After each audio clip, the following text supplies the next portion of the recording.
I just wanted to talk a little bit about where the movement for this character came from, or the sort of personality, or where the inspiration came from. When making this guy or this character, I kind of thought he should have this sort of very sort of committed, sort of very wild, sort of ferocious sort of style.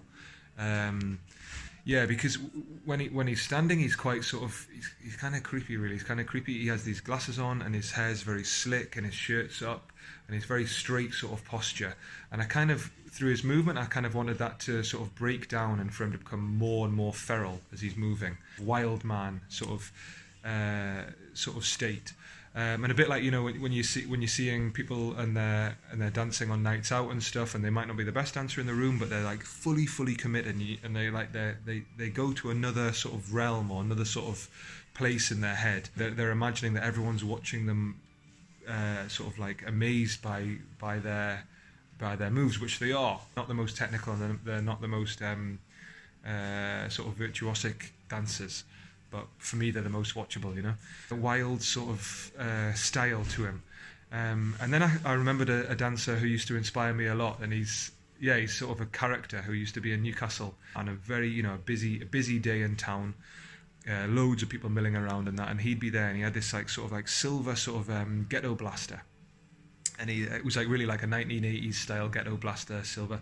He'd like place it down, and then he'd be wearing this like really sort of old Newcastle shirt, and then he'd have these like workers' trousers on, and he'd have them like pulled up really high, and he had quite a portly little belly as well, and it'd be like up over them, and his Newcastle shirt on, and then he had this like sort of like shaggy sort of black hair, so he looked the part. He put his ghetto blaster down, and then he'd play "Moving On Up" by Curtis Mayfield, and then as soon as that track would come on, he would just go 100 miles an hour. He'd be off, and he was dancing away, and his feet were just very quick, very sort of like tappy, and he was quite upright and barrel chested, but he was very unpredictable, his movement. It was like totally wild, and you couldn't really see any patterns to it, and I think that's what I loved about it, really, that you couldn't read it. And for me, that's much more exciting than watching things which flow and kind of you can see where it's going. This was just it was just really driven, and really he was just putting everything into it, his whole body, his whole soul, everything into it,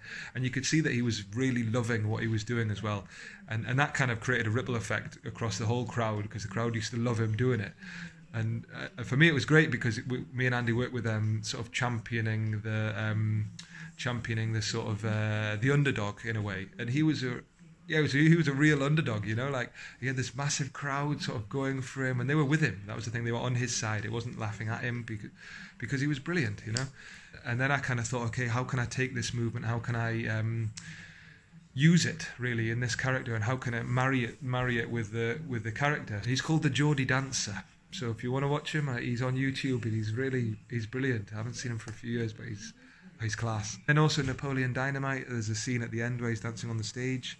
And again, it's this full commitment which I love, and this sort of like they believe entirely in what they're doing, and that's so watchable. Like something I could watch on stage or in nights out or anywhere, any setting. I could watch that forever. So that's where the inspiration for this man came from. Thank you.